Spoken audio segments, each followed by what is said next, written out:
Hi hello வணக்கம் and welcome to box office.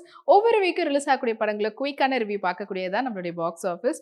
அந்த வகையில் இந்த வீக் வந்து பார்த்தீங்கன்னா லாஸ்ட் வீக் பொங்கலை முன்னிட்டு ரிலீஸ் ஆன பல படங்கள் வந்து பாக்ஸ் ஆஃபீஸ் கலெக்ஷன் என்னெல்லாம் பண்ணியிருக்குன்றதா இந்த வீக் நம்ம வந்து பார்க்க போகிறோம். வாங்க நிகழ்ச்சிக்கு போகலாம். இப்போ நம்மளுடைய பாக்ஸ் ஆஃபீஸில் நம்ம பார்க்க போகிற படம் மேரி கிறிஸ்மஸ். ஸ்ரீராம் ராகவுடைய டிரெக்ஷன்ல விஜய் சேதுபதி மற்றும் கெட்ரினா கைஃபுடைய நடிப்புல வெளிவந்து வெற்றிகரமாக ஓடிட்டு இருக்கக்கூடிய திரைப்படம் தான் மேரி கிறிஸ்மஸ். மேரி கிறிஸ்மஸ் திரைப்படம் வந்து பைலிங்குலா எடுத்திருந்தாங்க. அதாவது ஒரு பக்கம் வந்து பார்த்தீங்கன்னா தமிழ் ஆஸ் வெல் அஸ் இன்னொரு பக்கம் வந்து ஹிந்திலையும் எடுத்திருந்தாங்க.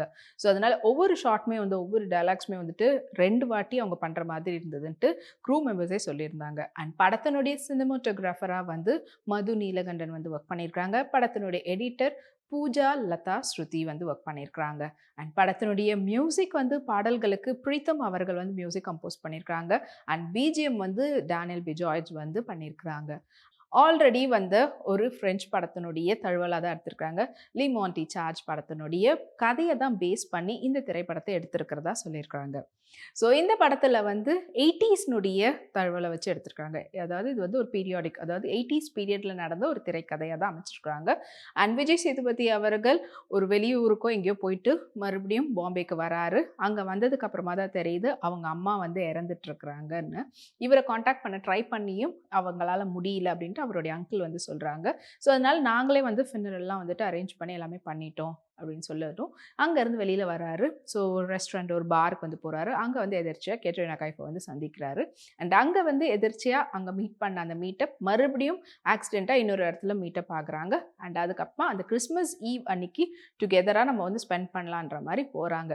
அண்ட் அங்கே நடக்கக்கூடிய ஒரு சஸ்பென்ஸான ஒரு விஷயம் தான் படத்தினுடைய கதையாக அப்படியே கண்டினியூ ஆகுது. ஸோ ரொம்ப விறுவிறுப்பாக சுறுசுறுப்பாக போகிற மாதிரியும் அதே சமயத்தில் ரொம்ப இன்ட்ரெஸ்டிங்காக கொடுத்துருக்குறாங்க திரைக்கதையை. அண்ட் தமிழுக்கு ஒரு டீமும் அதே போல் ஹிந்திக்கு ஒரு டீமும் அவங்க வந்து ஒர்க் பண்ணியிருக்கிறாங்க. அண்ட் மொத்தத்தில் இந்த திரைப்படம் இப்போ வரைக்கும் எல்லாருக்குமே, அதாவது ஒரு த்ரில்லர் ஆஸ் வெல் அஸ் ஒரு இன்வெஸ்டிகேஷன் பிடிக்குன்றவங்களுக்கு ஏற்ற மாதிரியான ஒரு ஜேர்னரில் வந்து அமைக்கப்பட்டிருக்கும். அண்ட் அஃப்கோர்ஸ் விஜய் சேதுபதி அவர்கள் ஆஸ் யூஷுவல் அவருடைய பெர்ஃபார்மன்ஸில் பின்னி பெடல் எடுத்திருப்பாரு. அதை விட அதிகமாகவே வந்து பார்த்தீங்கன்னா கேட்ரினா கைஃப் அவங்களுடைய ஆக்டிங் பெர்ஃபார்மன்ஸை அல்டிமேட்டாக கொடுத்துருப்பாங்க.